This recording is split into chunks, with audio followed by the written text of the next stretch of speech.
តើស្លឹកបាសហើយនឹងស្លឹកទីប្រៀបស៊ីដែរឬទេហើយវាមានប្រយោជន៍អីខ្លះ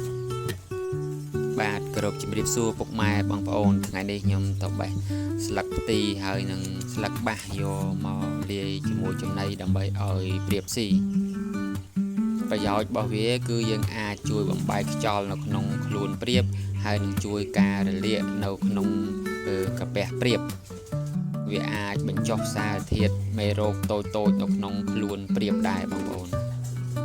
ហើយស្លឹកទាំងអស់នោះវាមានវីតាមីន A ហើយវីតាមីន B អង B ដឺហើយនិង B ស៊ី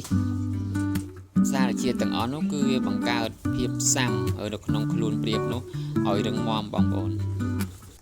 ចុច like ដើម្បីឃើញវីដេអូថ្មីអំពីរបៀបចិញ្ចឹមប្រៀបនិង comment ដើម្បីសួរអំពីបញ្ហាចិញ្ចឹមប្រៀបហើយនឹង share ដើម្បីឲ្យបងប្អូនយើងថ្មីដៃថ្មីចិញ្ចឹមប្រៀបថ្មីនោះដឹងផងបងប្អូនរបៀបធ្វើនោះគឺបងប្អូនត្រូវតែយកស្លឹកបាសហ្នឹង2ឬ3ចំណិតហើយបូកជាមួយស្លឹកផ្ទីហ្នឹង2ឬ3ចំណិតដែរដែលដាំនៅក្បែរទ្រុងប្រៀបហ្នឹងបងប្អូនបន្ទាប់មកយើងដាក់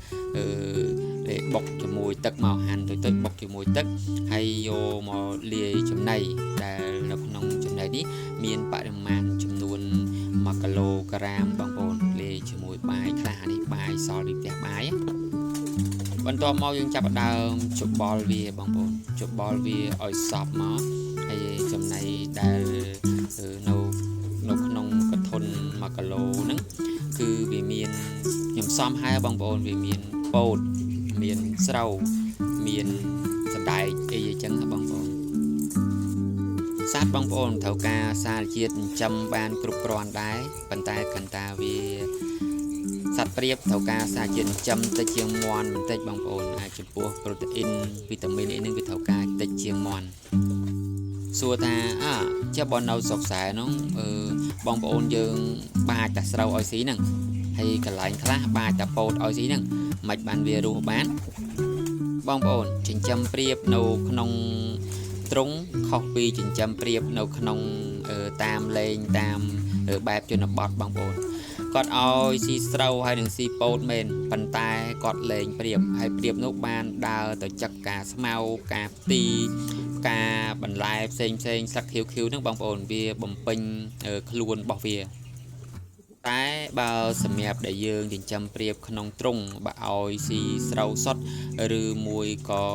ពោតសុទ្ធបងប្អូនប្រៀបរបស់យើងគឺវាអត់ពពងទេវានឹងស្គមហើយខ្វះសារជាតិផ្សេងខ្វះជាតិសារជាតិដូចជាវីតាមីន A វីតាមីន E វីតាមីន B អងវីតាមីន B ដឺវីតាមីន B ស៊ីអីចឹងបងប្អូនបាទសូមអរគុណបងប្អូនដែលទស្សនាតាំងពីដើមដល់ចប់សូមឲ្យបងប្អូនមានសុខភាពល្អបងប្អូនធ្វើការងារជោគជ័យគ្រប់ភារកិច្ច